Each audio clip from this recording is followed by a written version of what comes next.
En 2015, le Conseil administratif genevois a défini 4 grandes priorités pour le futur.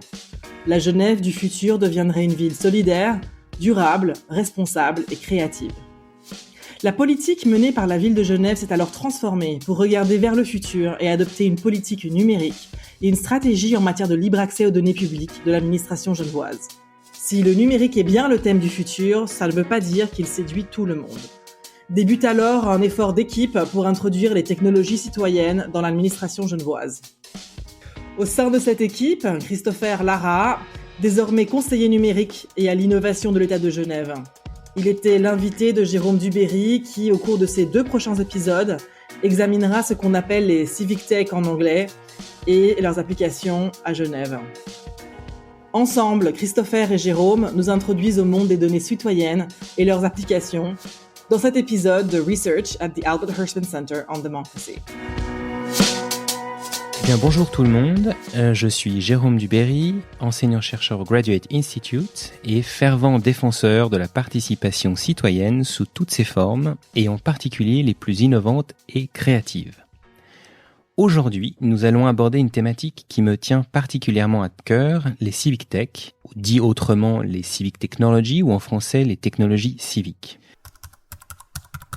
Selon le rapport de la Knight Foundation en 2013, le terme civic tech désigne toute technologie visant à accroître le pouvoir du citoyen ou à rendre un gouvernement plus ouvert. C'est une définition plutôt large des technologies civiques que nous abordons aujourd'hui, qui englobe l'ensemble des outils numériques qui permettent d'améliorer le fonctionnement démocratique des sociétés et des communautés. Bonjour Christopher, comment allez-vous ? Bonjour Jérôme, bien impeccable.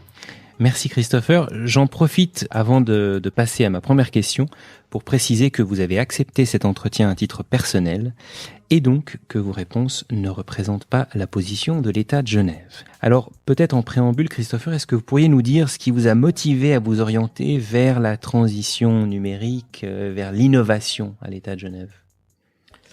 Alors c'est toujours plusieurs causes qui produisent un effet. Dans mon cas très personnel, il y avait des notions de construction. Je suis quelqu'un qui aime construire et qui aime construire avec les autres. Il y avait ces notions d'horizontalité aussi qu'on a la chance de pouvoir exercer au sein du Genève Lab.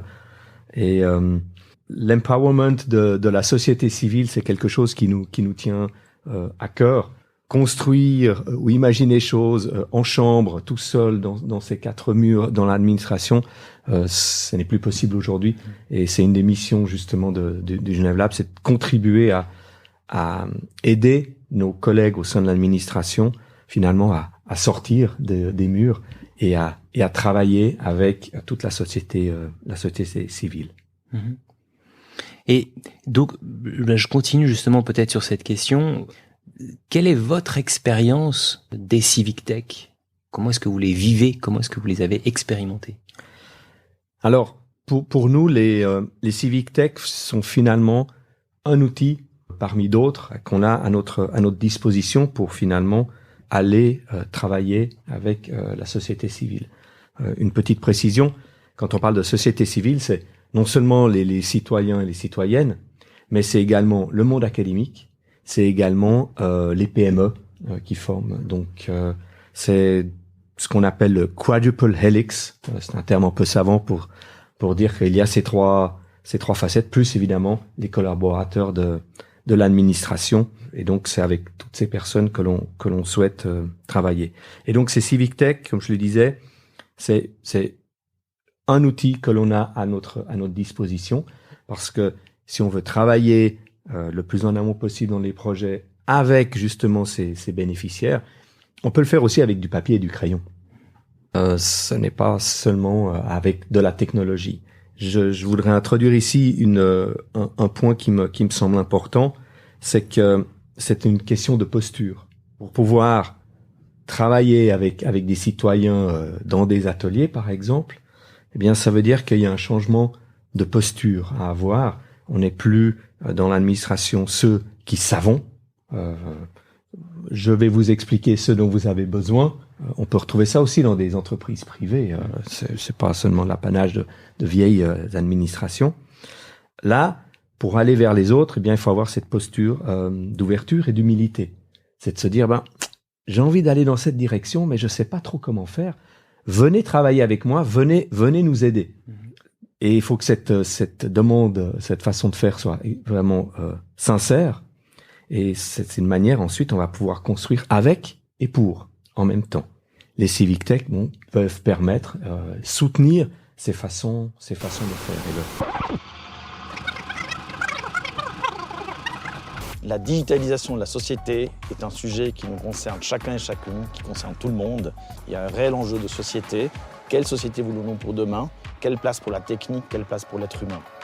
J'ai donc décidé, pendant mon année de mairie, d'aborder ces enjeux, aussi bien pour faire des propositions concrètes qui puissent améliorer la vie de chacun et de chacune dans notre cité, mais aussi pour avoir des débats plus larges, pour nous situer localement et internationalement, avec des spécialistes, mais aussi avec des gens qui ne connaissent pas encore ces matières. Le but, c'est que ce soit réellement accessible à tout un chacun. Et le Genève Lab œuvre depuis quelques années, justement dans cette direction.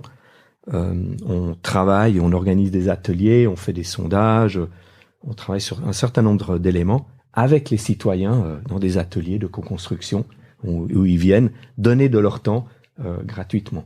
Et les Civic Tech, eh bien, c'est un outil que l'on a à disposition, mais ce n'est pas le seul.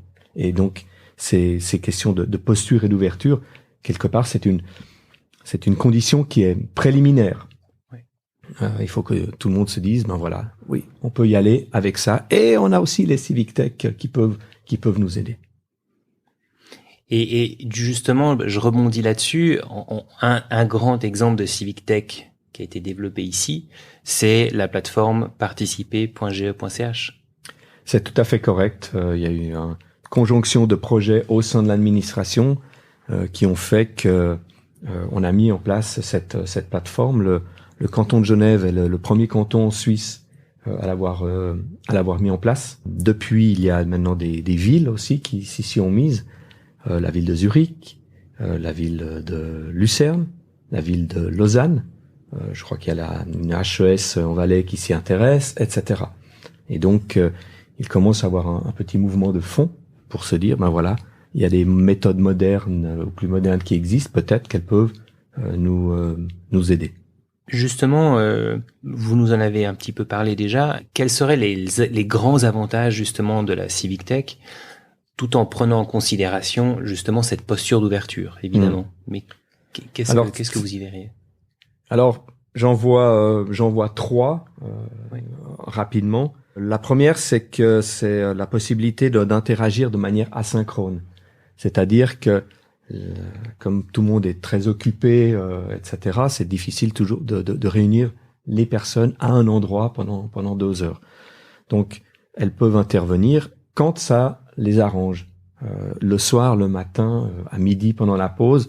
Et donc, c'est intéressant par rapport à leur organisation personnelle. En plus, le deuxième avantage, c'est une certaine portabilité parce que maintenant, évidemment, ces plateformes numériques, on les trouve toujours à disposition sur un téléphone. Donc, même dans le bus, le tram, dans les transports publics, on peut partager des informations comme dans un forum. Et le troisième avantage, c'est peut-être que c'est à même de séduire des nouveaux publics qui autrefois se désintéressaient peut-être un peu de la chose publique. Et là, il y a des possibilités d'intéresser ces nouveaux publics. Je pense particulièrement à la jeunesse. Il est important qu'ils restent toujours impliqués dans la vie de la société dans laquelle justement ils vivent. Et également la création du futur, de la prochaine société, la société à venir. Oui. Exactement, de leur futur. Oui, exactement. Toujours selon votre expérience, quels seraient justement les défis que présentent ces Civic Tech ou des inconvénients que vous avez pu identifier? Le premier, c'est de croire que parce que j'ai un outil numérique, par magie, ça va fonctionner. Malheureusement, la réalité n'est pas aussi simple. Il y a 2 points qui sont importants. Les bonnes pratiques nous disent que utiliser la plateforme que par elle-même, toute seule, ça ne va pas. Il faut la combiner avec des ateliers, des rencontres, des séances en présentiel. Et c'est vraiment la combinaison des deux qui font que cela fonctionne au mieux. On a toujours après la possibilité de discuter avec quelqu'un de vive voix. Après, on peut aller sur la plateforme, etc. Et c'est vraiment cette combinaison des deux choses qui est vraiment intéressante. Il y a un autre prérequis qu'il faut aussi relever, c'est cette notion de confiance. Il faut qu'il y ait une relation de confiance. Je ne vais pas sur une plateforme numérique, quelle qu'elle soit, si je n'ai pas quelque part confiance. Confiance dans différents aspects, hein, sur la manière de gérer les données, sur la suite qui sera donnée, sur la sincérité de la démarche, etc. Donc il faut qu'il y ait cette relation de confiance pour quoi ensuite on puisse bâtir dessus. C'est vraiment comme entre deux personnes ou entre deux PME ou etc. S'il n'y a pas ça, à mon sens, ça va être extrêmement difficile de faire quelque chose. Et moi, ça me parle en tout cas beaucoup justement cette notion de confiance qu'on retrouve beaucoup aussi dans d'autres questionnements sur les technologies. Et c'est vraiment l'idée d'éviter tout solutionnisme où en fait la technologie va répondre à justement peut-être un manque d'engagement ou d'engouement pour la démocratie.